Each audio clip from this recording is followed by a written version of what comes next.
Salut gang, une petite vidéo vite faite aujourd'hui sur mon F-150. C'est un 2013, 2009 à 2014, c'est le même pick-up. Alors aujourd'hui je parle drive shaft parce que, croyez-le ou non, Ford, on peut acheter les joints, on peut acheter le drive shaft au complet, mais on peut pas acheter le hanger bearing ici, puis le mien il est fini. J'ai de la vibration, puis tu sais, il n'y a pas un gros lousse. Aussitôt que je l'enlevais, là, je le spinais sur le drive shaft, puis je l'entendais. J'entends le bearing sciller juste à le spinner au lousse, comme ça, dans les airs. Donc, je sais que c'était ça. Les joints sont pas terribles, je les avais commandés avant de savoir que je pouvais pas remplacer le hanger bearing ou le center bearing ou le support ou appelez-le comme vous voulez. Je peux pas le remplacer, il vient pas tout seul, pas de l'acheter dans le jobber. J'ai checké Rock Auto, c'est là que j'achète presque tous mes parts. J'ai checké Autopart, j'ai checké chez Ford direct. Ils vendent le drive shaft au complet ou les joints, mais ils vendent pas ce bearing là ou ce support avec la flange là en rubber.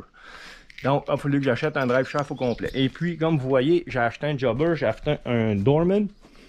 Puis on voit la différence comparée à l'autre. L'autre c'est le original de Ford. La partie du devant, c'est la même chose, mais la partie du derrière de Ford, le joint il est directement en arrière du hanger bearing, tandis que le Dorman, il y a la flange ou les splines, et puis le joint ici. Lui, les splines sont là. Ça me donne rien de faire une vidéo comment l'installer, le désinstaller, parce que c'est vraiment facile à suivre. Il y a 4 bolts en arrière. Puis 2 bolts pour le hanger bearing et that's it. Là, j'ai des douilles des mains parce que les bolts en arrière, c'est des 12 points. Pour ceux qui ne savent pas la différence entre des 12 points, des 6 points, des 6 cordes, des 12 cordes, celle de droite, c'est une 6 cordes ou 6 points. En anglais, 6 points. Celle de gauche, c'est 12 points ou 12 points. Donc, les bolts qu'il y a dessus, ben, je vais vous montrer mes calipers de Harley, c'est des 12 points. Il y en a qui savent sûrement ce que je veux dire, il y en a d'autres qui n'ont jamais vu. C'est ça des bolts, 12 points ou 12 points. Fait que là, je viens de perdre ma douille. Essayez d'enlever avec ça, là, ça ne marchera pas. Vous allez être obligé de prendre un 16, peut-être un petit peu plus gros, rentrer ça au marteau, vous allez scraper votre bolt, puis ça ne s'enlèvera pas parce que ça c'est tight à mort. Ces bottes-là sont collées, c'est dans la rouille, c'est un 2013, on est en 2024, il y a 11 ans, presque 12 ans. C'est jam et tight, puis en plus, il y a du Loctite là-dessus. Fait que mon impact, là, il ne bougeait même pas. Mais j'ai mis de l'huile pénétrante, puis je les ai chauffés juste avec une torche avec du MAP gaz. Propane vient pas assez chaud. La pingue jaune, c'est du MAP gaz, ça vient un petit peu plus chaud.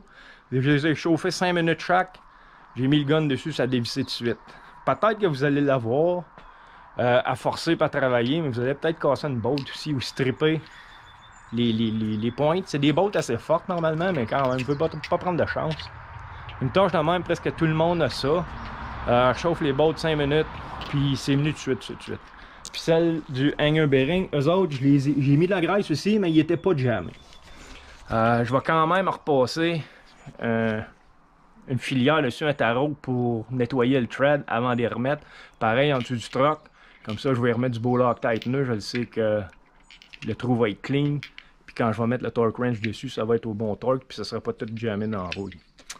Donc, c'est pas mal ça. Je vous montrerai pas comment l'installer parce que je vais les assembler ensemble. Ça, c'est sûr que celle de Ford, il n'y a pas de Zertz fitting, il n'y a pas de grease fitting. Le Dorman, il y en a une. Fait que ça, c'est pré-graissé, là. Comme si, en tout cas, c'est gras.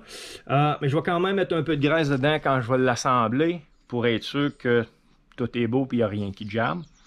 C'est un des désavantages de Ford ou de presque toutes les pièces originales d'une machine, Ford, GM, name it. Ils n'ont presque pas de Zertz fitting ou de grease fitting dessus. Fait que quand c'est fini, c'est fini. Tu peux pas les graisser, tu peux pas les entretenir, tu peux pas faire de maintenance dessus. Les joints là-dessus, ils ont-tu des grease fitting? Non, ils en ont pas. Mais au moins, je peux graisser les splines ici parce que quand la suspension travaille sur le truck, ça rentre puis ça sort. Faut que ça travaille bien. Puis j'ai même pas essayé sur l'autre, probablement que c'est jamais tight, mais anyway. Là, je vais l'assembler. Je peux vous montrer que ça va avoir l'air un coup fini, mais comme je vous dis, ça me donne rien de vous le montrer. C'est vraiment facile. C'est sûr que là, vous voyez comment c'est fait, là. Le bout, ça va sur le côté différentiel. Oh, c'est encore un petit peu chaud. C'est sûr que la plate du différentiel, là, c'est tout rouillé. Fait que c'est une bonne chose pour passer un papier sablé puis l'emmener au métal, enlever la rouille comme ça. Vous allez mettre toutes les chances sur votre bord de ne pas avoir de vibrations. Qu'on voit ce qui est installé, là. Mais passer un die grinder ou un bon papier sablé pour. Tu sais, ça ne va pas enlever du matériel, pas enlever du métal, mais juste enlever la rouille. Faire sûr que la flange est assise comme il faut. Après ça, mettre de l'anti-seize pour faire sûr qu'il n'y ait pas d'autres rouilles qui se forment entre les deux. Torque ça en arrière, c'est, je l'ai dans mon téléphone parce que j'ai pas de mémoire. Si je me rappelle bien, c'est 35. Non, ça c'est le hanger bearing qui est 35.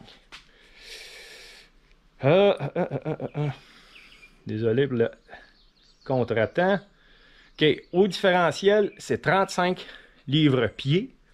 Puis le hanger bearing, c'est 76 livres-pieds. Donc, il y avait une petite différence, là. Les bottes sont pas mal plus petites. C'est des bottes genre 3-8 en arrière. Mais c'est des bottes renforcées. C'est des bottes gradées, là, pas de danger. Mais quand même, c'est ça. Fait que c'est 35 en arrière, 76 en avant. Le torque. Le torque, c'est important, surtout parce que ça bouge, ça veille. Tu sais, si votre drive shaft, il débarque quand vous roulez à 110 sur l'autoroute, là, ça se peut que le drive shaft passe à travers le plancher puis il vienne vous chercher entre les deux jambes. Fait que c'est important de torquer ça comme il faut. Fait que là, je vais l'installer, l'assembler. Je vais vous montrer que ça a l'air un coup fini. Ok, guys, je suis en dessous du camion. Je suis en train de l'installer. Je vais juste faire une petite mise à jour. Là, mon hanger bearing, j'ai juste assis les bolts parce que faut que je les torque, mais j'ai mis du Loctite. Sauf que je peux pas trop niaiser. Là, j'ai sablé le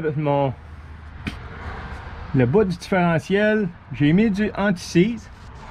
Là, c'est une bonne chose de vous rappeler quel trou qui était utilisé. Remettre votre flange dans les mêmes trous. Parce que si vous les mettez dans les trous qui n'ont pas été utilisés, là, il y a 12 ans, ben, dans mon cas, il y a 11 ans et demi de rouille dedans. Fait que je vais sacrer, je ne serai pas capable de rentrer bolt. Puis j'aurai pas un bon torque moteur, je ne serai pas précis parce que je vais être jamais dans la rouille. Là, les trous où ce qui était déjà dedans, je le sais qu'ils sont clean parce que mes bolts sont belles. Je les ai même pas nettoyés encore puis ils sont belles. Là. Je vais lui passer un petit coup de brosse là, puis that's it. Fait que rappelez-vous de remettre ça dans les mêmes trous, ça va être beaucoup plus facile, beaucoup plus précis. Donc là, je brosse mes bolts, je rebolte ça. Et voilà gang, c'est fait, c'est torqué en arrière. C'est torqué au hanger bearing, que je sais toujours pas le nom en français. Là, il me reste juste à graisser mes splines. Pas besoin de beaucoup, c'est déjà pré-graissé, fait qu'une coupe de pompe, ça va être bon en masse. Et après ça, on va être prêt pour le test drive.